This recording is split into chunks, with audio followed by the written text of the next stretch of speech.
A racist cop humiliates a young black man, but he says, "You'll regret this." What happens next shocks everyone. New York City, February 27th, 2025. The sun hadn't risen yet when Marcus Johnson, a 25-year-old Harvard Law graduate, walked towards the 42nd Street subway station. Dressed in an impeccable suit, he carried not only his briefcase, but also the weight of being a young black man in a society that hasn't yet learned to see beyond skin color. Before we begin this impressive story, I ask you to like, subscribe to the channel, turn on notifications, and comment which city you're watching from. Your participation is very important. What happened that morning would forever change not only Marcus's life, but also that of the entire New York Police Department. As he waited in line at the station's coffee shop, Sergeant Bill Thompson, known for his authoritarian attitude, approached with his typical look of contempt. "Papers!" demanded the officer, completely ignoring the other people in line. Marcus, who knew his rights, politely asked for the reason for the stop. The response came in the form of public humiliation. "People like you always have something to hide," the officer snarled, taking care to emphasize each word.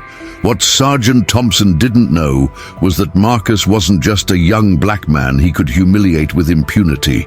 Besides being a brilliant lawyer, Marcus had just been appointed to a position that would completely change the power dynamic in this situation. Keeping impressively calm, Marcus looked the officer in the eye and uttered the words that would go down in history. "You'll regret doing this to me." It wasn't a threat, it was a promise. The other coffee shop patrons watched the scene in silence, some discreetly filming with their phones. What no one imagined was that this seemingly mundane moment of institutional racism would trigger a series of events that would transform the public security system in the United States. But what did Marcus have that would make Sergeant Thompson regret his actions so much? What was this position that would give the young lawyer the power to confront a corrupt and racist system? And why, after this day, would the name Marcus Johnson become synonymous with change and justice? Does fate sometimes place the right people in the right place at the exact moment when change must occur? This is just the beginning of a story that will make you reflect on power, justice, and the importance of never staying silent in the face of prejudice. Get ready for a narrative that will change your perspective on what one determined person can do to transform an entire system. Marcus Johnson grew up in the Bronx, the son of Mrs. Evelyn, a high school English teacher, and Mr. Terrence, a city bus driver.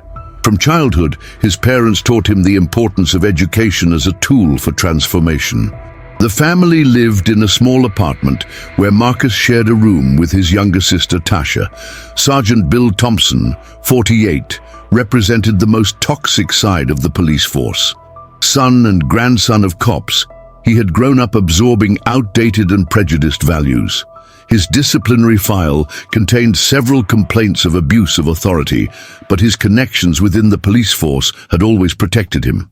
The story takes place in New York City in 2025, a city in the midst of social transformation. The young population was increasingly aware and politically active, and social networks had become a powerful tool for denouncing abuses of authority. Marcus wasn't just a simple law graduate. During his studies, he had distinguished himself as a leader in the student movement and had developed an award-winning thesis on police institution reform.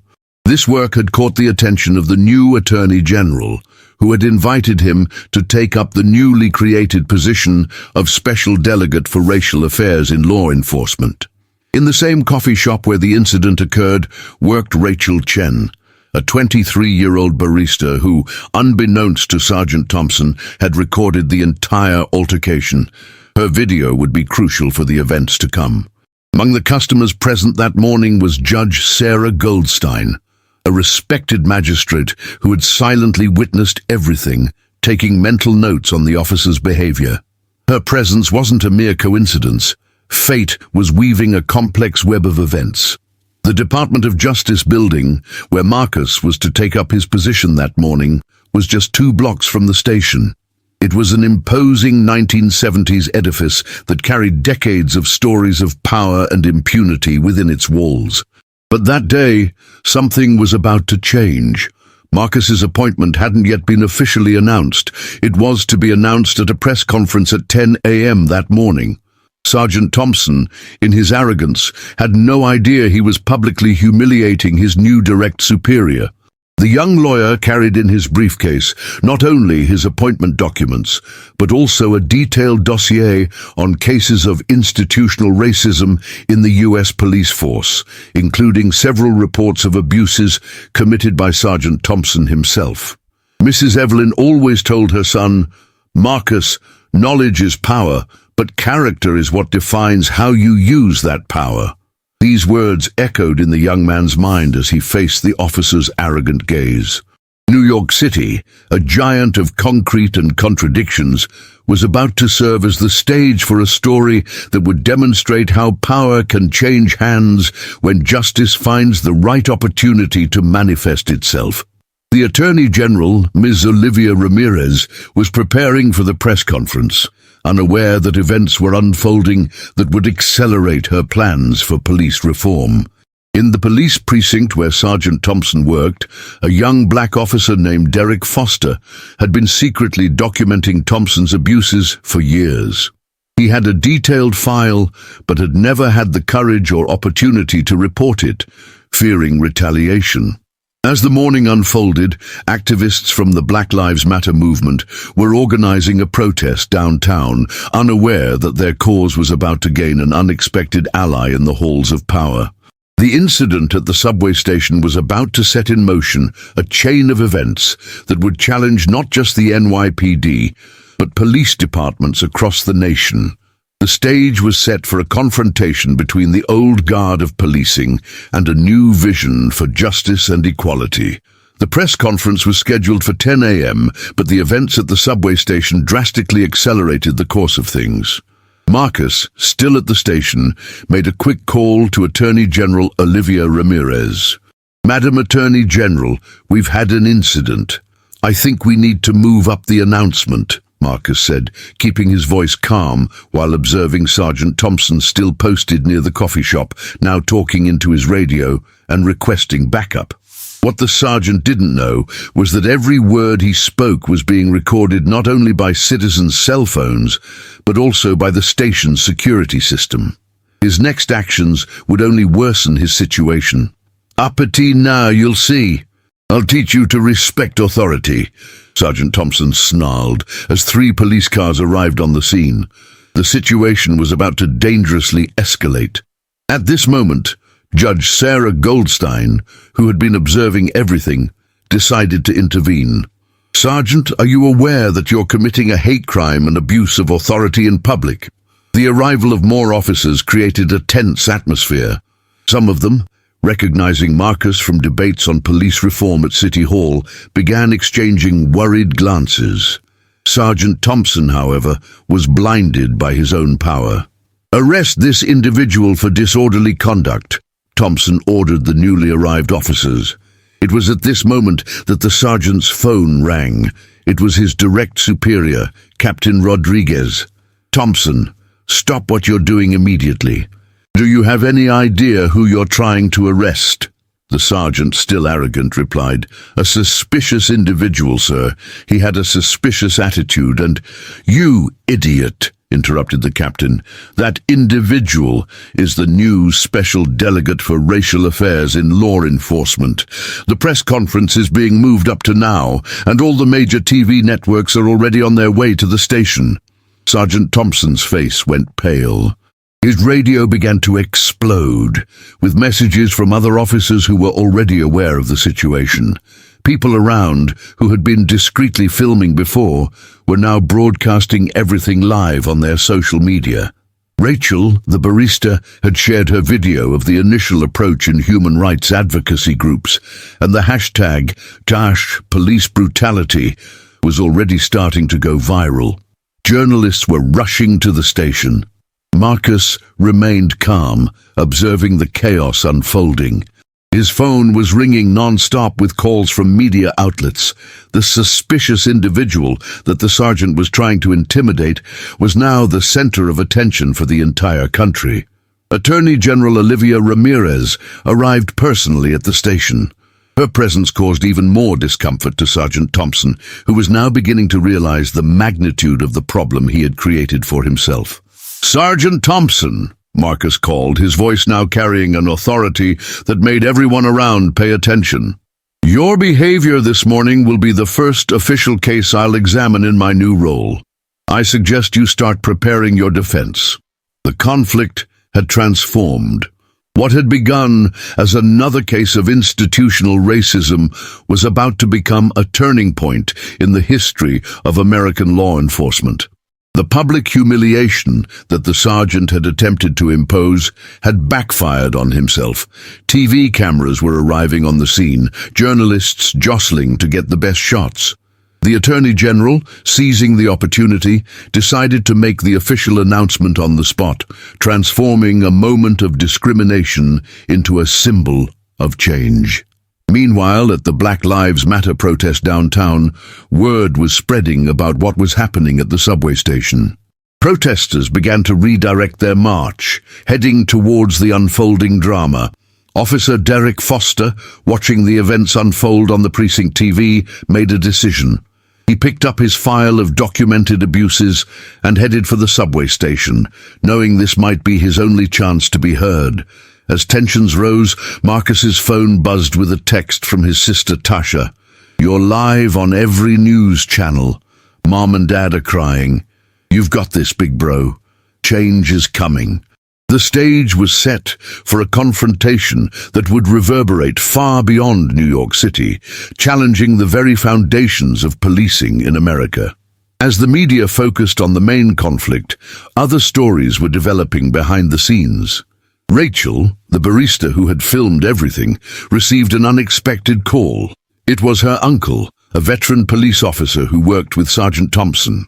"Sweetheart, you need to delete that video," her uncle pleaded, revealing that Thompson held compromising information about irregularities that could jeopardize his pension. This revelation added a new dimension to the conflict. The sergeant wasn't acting alone, but was part of a network of corruption and blackmail within the police force.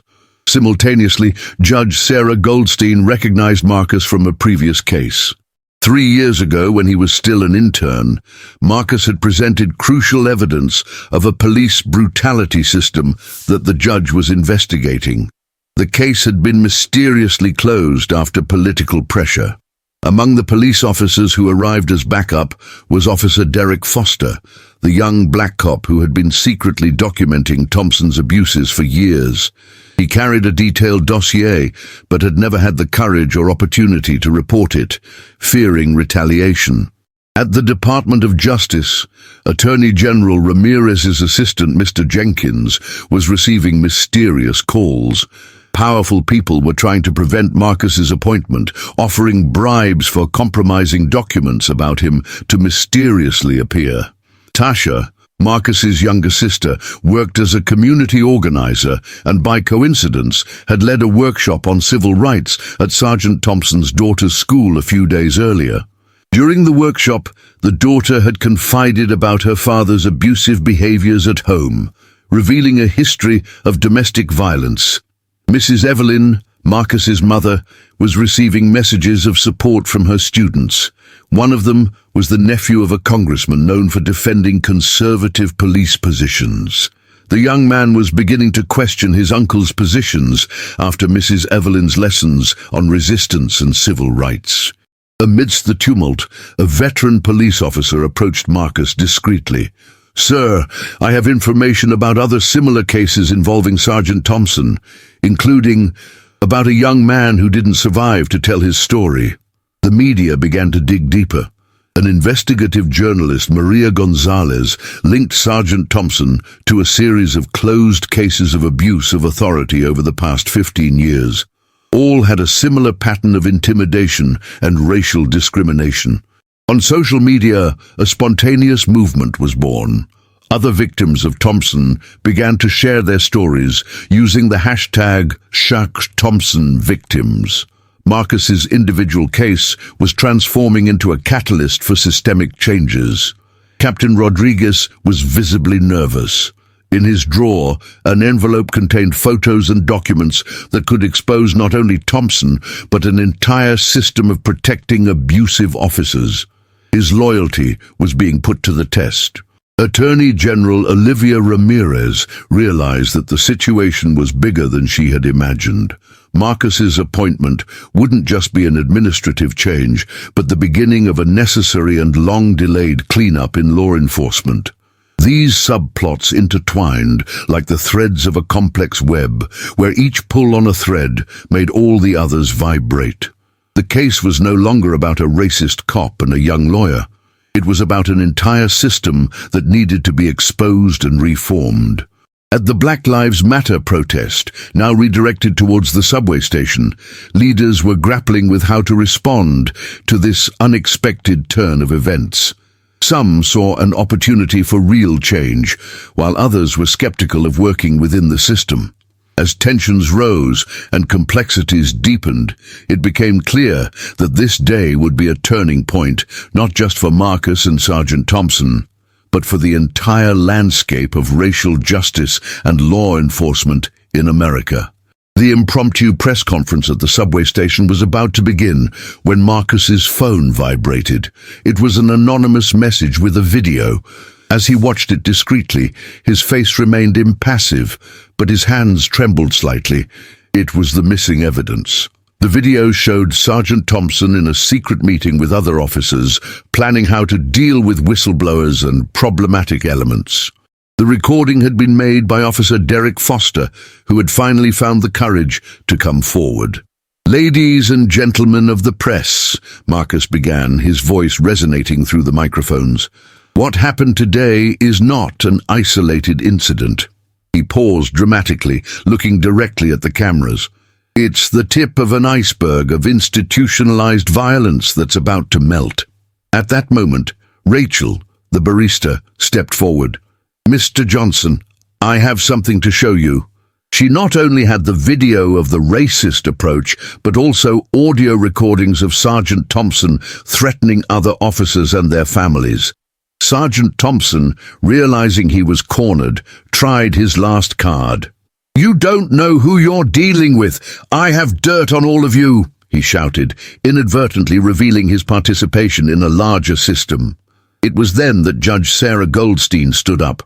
"Sergeant Thompson, you've just publicly admitted to keeping illegal files for blackmail. This, added to the accusations of racism and abuse of authority, is enough for your preventive arrest." Captain Rodriguez, who had been observing everything from a distance until then, began to sweat. The envelope in his drawer was now burning in his conscience. He had to make a decision: continue to protect the corrupt system or do what's right. "Mr. Johnson," called the captain, approaching with an envelope in hand. "This proves the existence of a system protecting violent officers that has existed for decades. Sergeant Thompson is just a cog in something much bigger." The captain's revelation had a domino effect. Other officers present began to come forward, sharing their own stories of how they had been forced to participate or stay silent in the face of abuses. Attorney General Olivia Ramirez realized that her strategic appointment of Marcus had triggered something much bigger than anticipated. The reform wouldn't just be in the delegation, but in the entire law enforcement structure. "Instead of a press conference about my appointment," Marcus declared, "we're announcing today the beginning of a special task force to investigate and completely reform police procedures in the United States." Sergeant Thompson, seeing his world crumble, attempted to draw his weapon in a moment of desperation. However, before he could make any move, he was subdued by his own subordinates, including young officers who had long been waiting for an opportunity for change. Maria Gonzalez, the investigative journalist, was broadcasting everything live. We're witnessing a historic moment in American law enforcement. What began as an act of discrimination is transforming into a revolution within the police force. Social media was exploding. The hashtag Nergil Police Revolution joined Nergil Police Brutality, becoming the most commented topics in the country. Protesters began to gather spontaneously in front of the station. Marcus looked at his watch. It wasn't even 10 a.m. yet.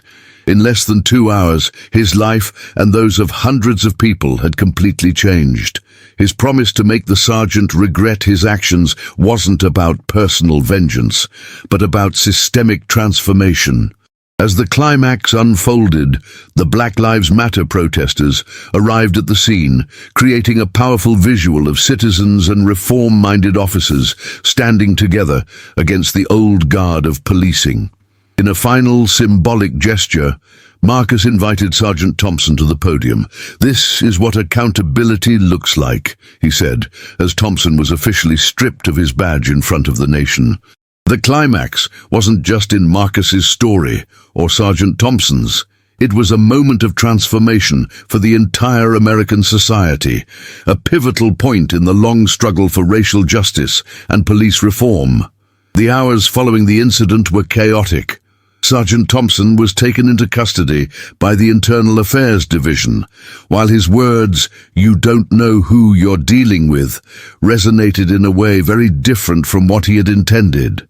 The immediate consequence was the preventive suspension of 47 officers cited in the documents handed over by Captain Rodriguez. The President convened an emergency meeting with the top law enforcement command, and the first dismissals began that very afternoon. Rachel, the barista, became a symbol of civic courage. Her video went viral, and she was invited to speak at community forums about the importance of standing up against injustice. Officer Derek Foster was promoted and designated to join the new task force for police reform. His secret file revealed links between corrupt officers and influential politicians, triggering investigations in other spheres of power. In police precincts across the city, the reaction was mixed.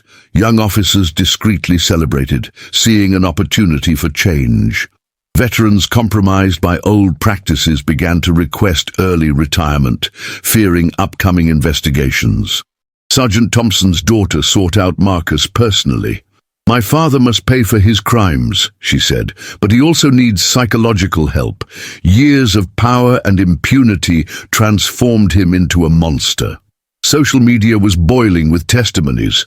Former victims of Sergeant Thompson and other abusive officers began sharing their stories. The hashtag #DrewPoliceForAll became a national movement discussing police reform. Judge Sarah Goldstein reopened all closed files related to police abuses from the past 5 years. "Justice cannot have an expiration date," she declared, setting an important precedent for reviewing similar cases. Maria Gonzalez, the journalist, published a series of reports revealing how the system of protecting abusive officers worked. Her work, based on the leaked documents, had international repercussions. Attorney General Olivia Ramirez implemented immediate changes: mandatory body cameras, a new independent control system, and mandatory training in human rights and racial relations for all officers. Mrs. Evelyn, Marcus's mother, saw her lessons on civil rights and peaceful resistance take on a new dimension. Schools began inviting her for lectures on citizenship and the fight against racism. Tasha, Marcus's sister, created an app called Copwatch that allowed citizens to safely record and report police interactions. It quickly became the #1 downloaded app in the country. The Black Lives Matter movement, seeing real change happening, shifted its strategy to work more closely with reform-minded officials while maintaining pressure through continued activism. Police unions across the country were divided. Some defended the old system, while others saw this as an opportunity for much-needed reform that could restore public trust in law enforcement. International observers from the United Nations arrived in New York to study the reform process, considering it as a potential model for other countries grappling with similar issues. Marcus, now a national figure, began receiving death threats. However, he refused to live in fear. "Each threat is a reminder that we're on the right path," he told his collaborators. The number of complaints about police abuse dropped by 60% in the first 3 months after the changes. More significantly, the number of officers reporting colleagues for misconduct increased, showing a change in the culture of silence. Law schools across the country began incorporating the Marcus Johnson case into their curricula, using it as a study in how individual action can lead to systemic change. As the dust began to settle, it became clear that what had started as a confrontation between one officer and one citizen had sparked a national reckoning on race, power, and justice in America. The story of overcoming wasn't just Marcus's or the police's, but that of a society learning to confront its demons and grow through conflict. 3 months after the incident, the transformation was visible. Marcus, now nationally recognized, was implementing significant changes in the law enforcement system. His office at the Special Delegation had become a reference center for human rights and institutional reform. The case of Sergeant Thompson had surprising developments. During his mandatory psychological evaluation, it was discovered that he himself had been a victim of racism and violence in his childhood. This didn't excuse his actions, but helped understand the cycle of violence that needed to be broken. "I'm not seeking vengeance," Marcus declared during a conference for new police recruits. "I'm seeking transformation. Every officer has the choice to be part of the problem or part of the solution." The police academy underwent a revolution in its curriculum. Courses on human rights, the history of racism in America, and emotional intelligence became mandatory. Officer Derek Foster, now a captain, was leading these changes in training. Rachel expanded her activism.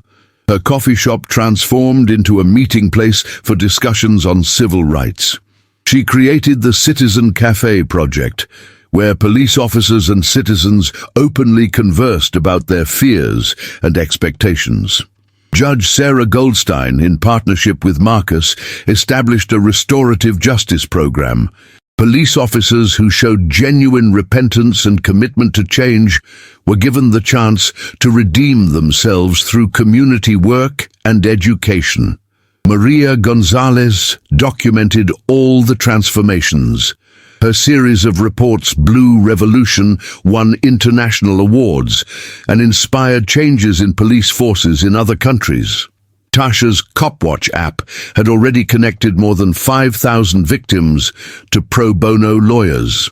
"Technology in the service of justice" became her slogan, and major tech companies began to support the initiative. Mrs. Evelyn saw her history classes transform into a model program of anti-racist education. "When we educate about the past, we change the future," she would say to her students, who now included police officers in training.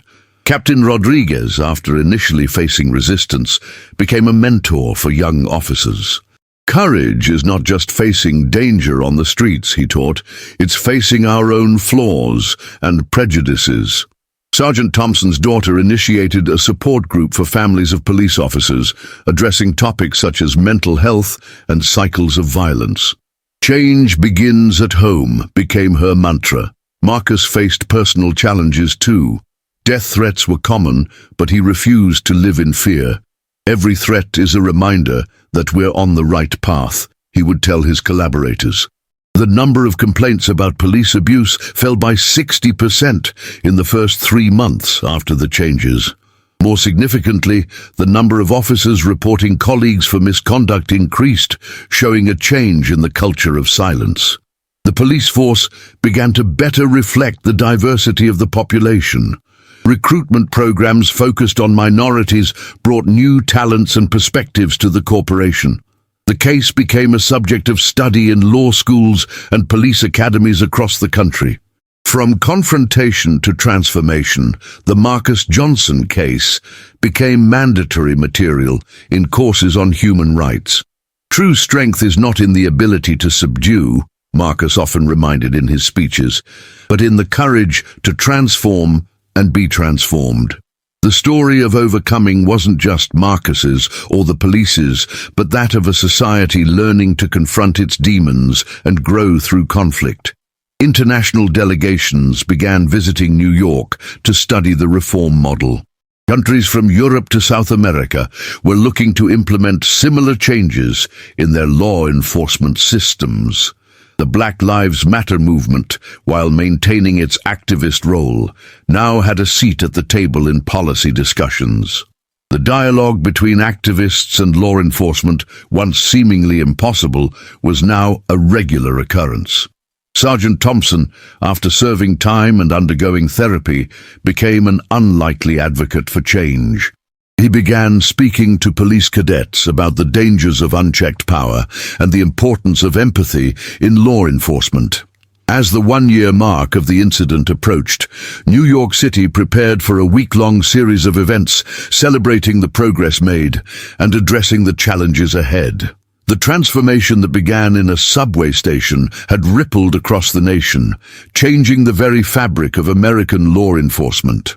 3 months after the incident, the transformation was visible. Marcus, now nationally recognized, was implementing significant changes in the law enforcement system. His office at the Special Delegation had become a reference center for human rights and institutional reform. The case of Sergeant Thompson had surprising developments. During his mandatory psychological evaluation, it was discovered that he himself had been a victim of racism and violence in his childhood. This didn't excuse his actions, but helped understand the cycle of violence that needed to be broken. "I'm not seeking vengeance," Marcus declared during a conference for new police recruits. "I'm seeking transformation. Every officer has the choice to be part of the problem or part of the solution." The police academy underwent a revolution in its curriculum. Courses on human rights, the history of racism in America, and emotional intelligence became mandatory. Officer Derek Foster, now a captain, was leading these changes in training. Rachel expanded her activism. Her coffee shop transformed into a meeting place for discussions on civil rights. She created the Citizen Cafe project, where police officers and citizens openly conversed about their fears and expectations. Judge Sarah Goldstein, in partnership with Marcus, established a restorative justice program. Police officers who showed genuine repentance and commitment to change were given the chance to redeem themselves through community work and education. Maria Gonzalez documented all the transformations. Her series of reports, Blue Revolution, won international awards and inspired changes in police forces in other countries. Tasha's Copwatch app had already connected more than 5,000 victims to pro bono lawyers. Technology in the service of justice became her slogan, and major tech companies began to support the initiative. Mrs. Evelyn saw her history classes transform into a model program of anti-racist education. "When we educate about the past, we change the future," she would say to her students, who now included police officers in training. Captain Rodriguez, after initially facing resistance, became a mentor for young officers. "Courage is not just facing danger on the streets," he taught. "It's facing our own flaws and prejudices." Sergeant Thompson's daughter initiated a support group for families of police officers, addressing topics such as mental health and cycles of violence. "Change begins at home" became her mantra. Marcus faced personal challenges too. Death threats were common, but he refused to live in fear. "Every threat is a reminder that we're on the right path," he would tell his collaborators. The number of complaints about police abuse fell by 60% in the first 3 months after the changes.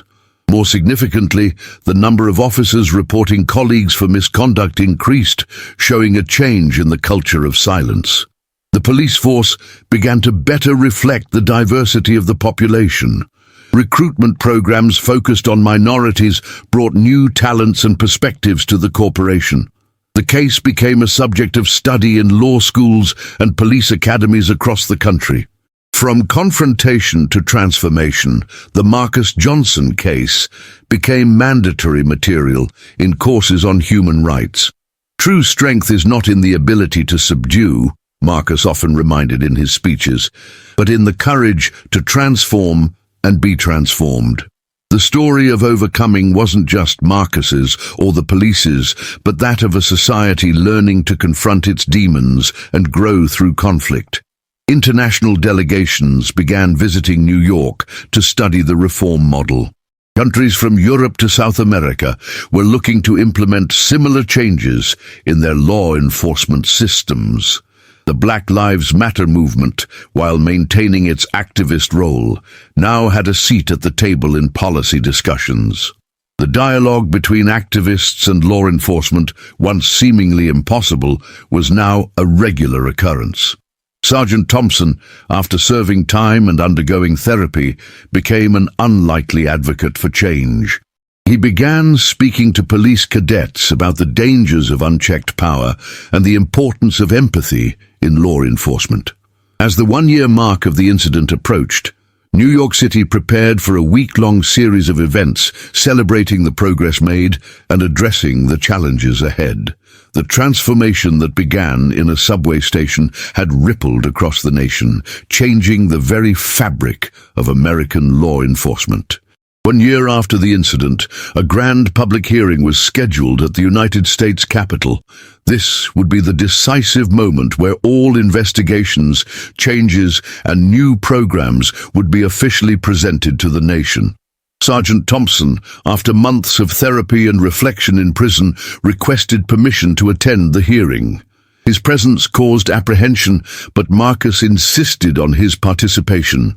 He must see with his own eyes what his action has unintentionally triggered. Behind the scenes, conservative groups were organizing for a final attempt to destabilize the changes. They leaked false information about Marcus on social media, trying to discredit him. Maria Gonzalez uncovered a larger conspiracy.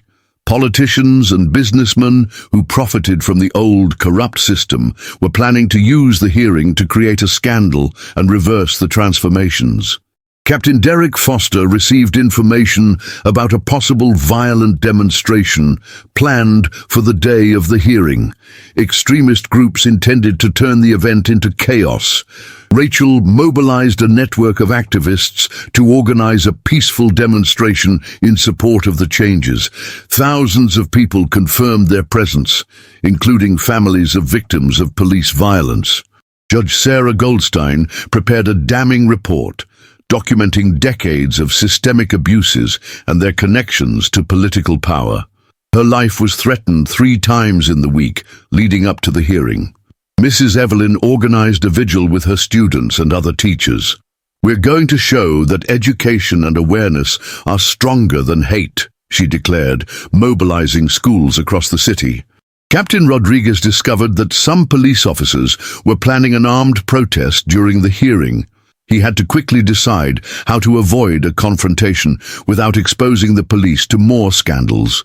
Tasha perfected her CopWatch app to livestream the hearing with a real-time reporting system. Digital security experts alerted her to possible cyber attacks. Sergeant Thompson's daughter sought out Marcus the night before the hearing. "My father wants to talk. He has something important to reveal about who was really running the corruption system." The president, pressured from all sides, was considering declaring a state of emergency to postpone the hearing. Marcus had to convince him that postponing would be worse than confronting. Maria Gonzalez received an anonymous USB drive with evidence linking businessmen, politicians, and high-ranking officers in a multi-million-dollar system of bribes and institutionalized violence. International media announced their presence en masse. The case had become a global symbol of police reform and the fight against institutional racism. Marcus spent the night awake, preparing his speech. This wasn't just a presentation of results. It was a historic moment that could define the future of public safety in America. "Tomorrow isn't about me or Sergeant Thompson. Marcus told his team. It's about the kind of society we want to be. The tension was palpable throughout Washington, D.C. Helicopters flew over the Capitol. Protesters began to arrive. Police took positions. Black Lives Matter leaders were in intense discussions about how to respond if the hearing didn't go as hoped. They were prepared for peaceful protests, but also for more direct action, if necessary. Attorney General Olivia Ramirez received a confidential call from the White House. The president was considering attending the hearing personally, a move that could lend tremendous weight to the reforms or backfire spectacularly. As dawn broke over the Capitol, Marcus stood at the window of his hotel room, watching the city come to life. In a few hours, he would stand before the nation, carrying the hopes of millions for a fairer, more just America. The stage was set for a historic confrontation between the old and the new, between fear and hope, between silence and truth. The outcome would shape the future of law enforcement and race relations in America for generations to come. The Capitol was packed to capacity. Outside, two crowds formed, pro-reform protesters and conservative groups. The air was charged with tension as Marcus approached the podium. Before he could begin his speech, Sergeant Thompson, escorted, asked to speak first. The silence that followed was deafening. Marcus nodded, surprising everyone. "I've spent my entire life believing that force was power," Thompson began, his voice trembling. "But during these months in prison, I learned that my real power lay in admitting my mistakes." He then did something unexpected. He removed his badge and placed it on the table. At that moment, a group of armed police officers burst into the auditorium. But instead of violence, they too began to remove their badges. It was a silent protest. They were choosing the side of change. Marcus watched, moved, as Maria Gonzalez projected the contents of the anonymous USB drive onto the screens. Documents, photos, and videos exposed the entire corruption network, reaching up to ministers and powerful businessmen. "Arrest them!" someone shouted in the assembly, but Marcus raised his hand, calling for silence. "We didn't come here to create more divisions. We came to rebuild." Captain Rodriguez then revealed his latest discovery. The same groups that profited from police violence were responsible for funding arms trafficking in disadvantaged neighborhoods. The system fed on the chaos it created, he explained. The protesters outside began to sing. It wasn't war cries, but the national anthem. The two crowds, previously divided, began to mix. Sergeant Thompson's daughter came to the stage with a box. Inside was her father's badge, accompanied by a letter written in prison, revealing names and operations from decades of corruption. "Today is not about punishment," Marcus declared, finally taking the floor. "It's about transformation. Every person in this room has a choice, to continue perpetuating the cycle of violence or to be part of the change." Judge Sarah Goldstein announced the creation of a special restorative justice commission. Police officers who confessed their crimes and committed to change would have alternative sentences focused on community service. Rachel, broadcasting everything live from her cafe, captured the moment when police and protesters began to embrace outside. Her citizen cafe had transformed into a national movement. The president, pushed by public opinion and irrefutable evidence, signed on the spot a series of executive orders institutionalizing the reforms permanently. There was no going back now. Tasha announced that her app had recorded over 100,000 downloads that day. "Technology is on the side of justice," she declared, as reports of corruption arrived in real time. Mrs. Evelyn, surrounded by her students, wept silently. "Today," she said, "history is not just in books. It's being made here." The most impactful moment came when Marcus invited Sergeant Thompson to the podium. Together they signed the new police code of conduct, symbolizing the union between a past that acknowledges its mistakes and a future that promises change. "True power," Marcus concluded, "doesn't lie in the ability to oppress, but in the courage to transform. Today, it's neither hate nor vengeance that has won. It's hope." The hearing ended with a scene unthinkable a few months earlier. Police officers and civilians, white and black, conservatives and progressives, all united in a minute of silence for the victims of police violence, followed by a collective commitment to change. As the cameras flashed and the world watched, Marcus realized that this wasn't just a victory for him or for the reform movement. It was a pivotal moment in American history, a turning point in the long struggle for racial justice and equality under the law. The atmosphere in the room was electric, a mixture of relief, hope, and determination. People who had been adversaries just hours before were now shaking hands, exchanging contact information, making plans to work together. As Marcus stepped down from the podium, he was engulfed in a sea of people: activists, police officers, politicians, ordinary citizens, all wanting to be part of this historic moment. The change that had begun in a New York subway station had culminated here, in the heart of American democracy, promising a new era of justice and accountability.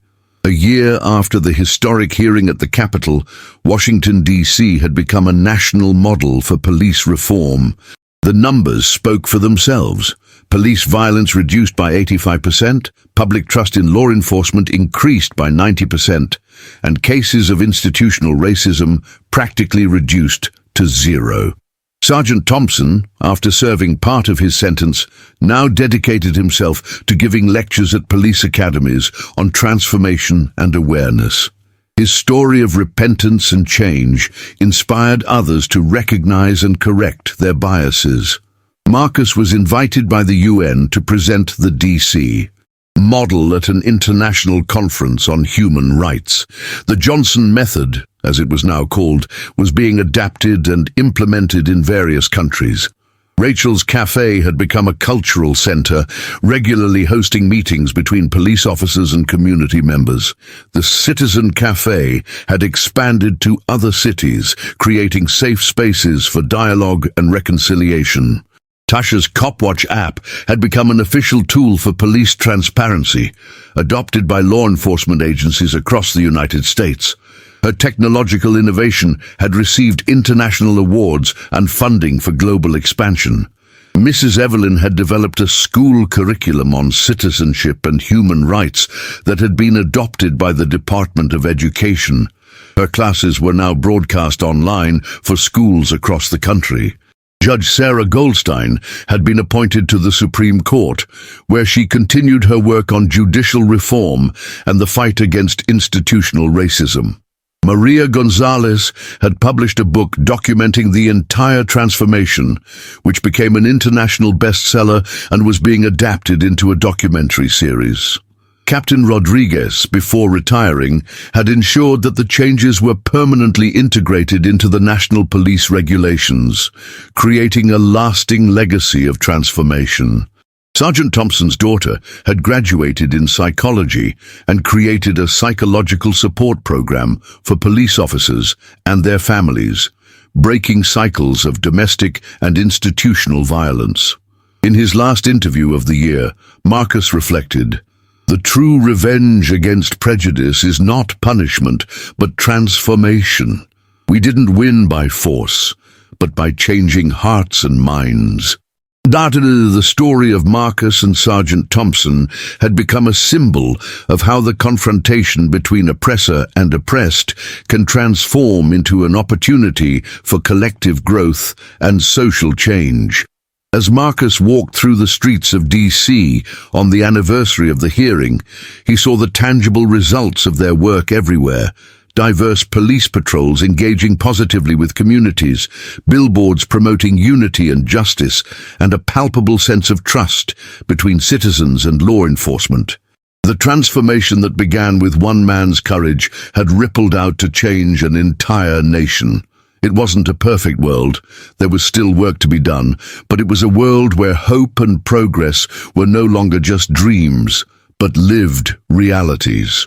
Marcus smiled, thinking about how a single morning of confrontation had transformed into a revolution of hope and change.